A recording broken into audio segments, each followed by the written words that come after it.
Hello and welcome to Wisconsin Rapids Recycling Information. I'm Jim Borski, the Public Works Superintendent for the City of Wisconsin Rapids. We collect your recycling if you are a city resident and you live in a single family home. There's been some recent changes in recycling and what's allowed to be put in your recycling bin, and we're trying to get that word out to people. One of the things, the major change is the number and types of plastics they'll now accept. If you recall, back years ago when recycling started, we could only accept 1 and 2 plastic bottles. Examples of those, here's a 1, here's a 2. Nowadays, there are markets for plastics.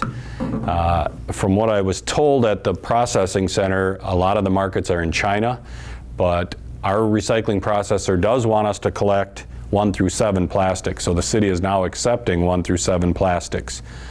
That should increase the amount of material we can take to the processor and reduce the amount of material we take to the landfill. And I'll show you some examples of the new plastics. I don't have all of them, unfortunately, but I do have a few. Like I said, the number 1 plastics mainly are plastic bottles. They can be clear, they can be brown, they can be green, but on the bottom there will be the recycling emblem and a 1 inside that emblem. Those are and always have been recyclable. The question I don't know is the cap, is that recyclable? A lot of people throw their cap away with the bottle.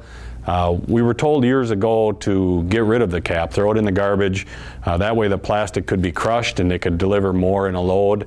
But most places accept it even with the cap on. So I guess there's no right or wrong, cap on, cap off, it doesn't matter. A new thing in the number 1 plastics is an item like this. This is a number 1, the emblem's stamped on the bottom. Years ago we wouldn't accept these because it wasn't a blown plastic, a number 1 blown plastic, and the resin was somewhat different. Nowadays this plastic, there is a market for these, so these can now go in your recycling container. And like most recyclables, it just has to be empty and no food attached to it. So dry, empty. That's a number 1. Number 2 plastics, the most common number 2 is a detergent bottle. Laundry soap comes in a number 2. It's got the 2 emblem on the bottom. Another real common number 2 is a milk jug. And an interesting thing, at the processor where our material goes up to Portage County, they separate these 2 items, and there's a different market for milk jugs than there is for these, and it's got to do with the amount of coloring they put in the container.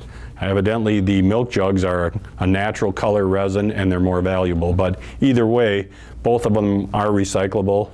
It doesn't matter if they're blue or green or whatever, just so they have the number 2 emblem in the recycling logo on the bottom. Another number 2 bottle is this gasoline additive, and in the past we've always told people if it's motor oil or something auto related, petroleum related, throw it in the garbage. But since this bottle cleans out really well, there's no residue left inside it, it evaporates once it's opened, this is recyclable. A motor oil bottle, on the other hand, is not. Don't put out your quart motor oil bottles because they're not clean, and when they melt that resin down, it's got the motor oil left in there, so they don't want those. Those are still garbage. But all number 2s. And there are some number 2s that aren't just bottles. So anything with a number 2 on the bottom, if it's a Tupperware type bowl, Cool Whip type bowl, and it has a 2 in the recycling emblem, that is now recyclable. Unfortunately, I didn't bring along any examples of 3 and 4 plastics.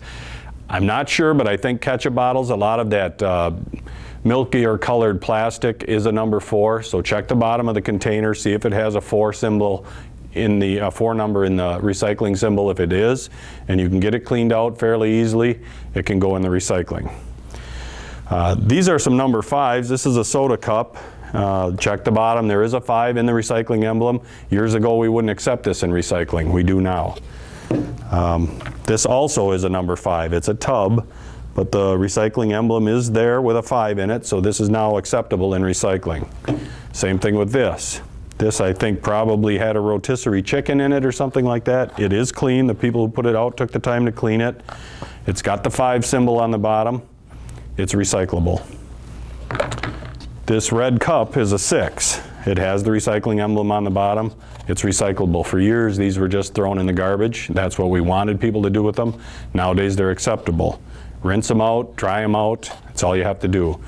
All of these, same thing. Make sure they're clean. Food residue is the worst thing. Milk jugs, all you have to do is tip them upside down in your sink for a minute or two, and all the milk and whatever will come out of them. That way you don't get that old milk in the bottom, turns all rancid. So if they're dry and empty, they're ready. Tin cans, of course, always were recyclable. Key to this, take the label off, recycle the paper label, and clean it out. If it's full of soup or other food type material, it needs to be rinsed out. You don't have to put it in the dishwasher or wash it in the sink or anything, just clean, dry, no food left in it. Of course, aluminum cans always were recyclable, still will be. There's recycling centers in town that'll pay you for them if you want to go that route. Otherwise, you can put it out in your recycling bin. Glass, bottles, jars. This glass bottle is recyclable. So is the tin cap, the lid is. Separate them though, and put the lid in with the rest of your like tin cans or other material, and then the glass bottle can go through the processing line without the tin attached to it. This is another example of a glass bottle. And again, on the plastic caps, I don't know if there's any value to these or not. I would suggest throwing the plastic cap away. You don't have to worry about the neck ring. Years ago we were worried about that because we thought all the glass would be crushed, reheated, and remolded into new bottles. That hasn't turned out to work so well, mainly because these neck rings can contaminate a whole load of glass. They need just pure glass, and things like plastic neck rings, metal neck rings were not good for the batch. So I think most glass nowadays gets crushed and used for road gravel or different aggregate type materials. But like I said, the metal caps off a glass bottle can be recycled. I'd put them right in with the tin. And I think that pretty much covers what we call container products.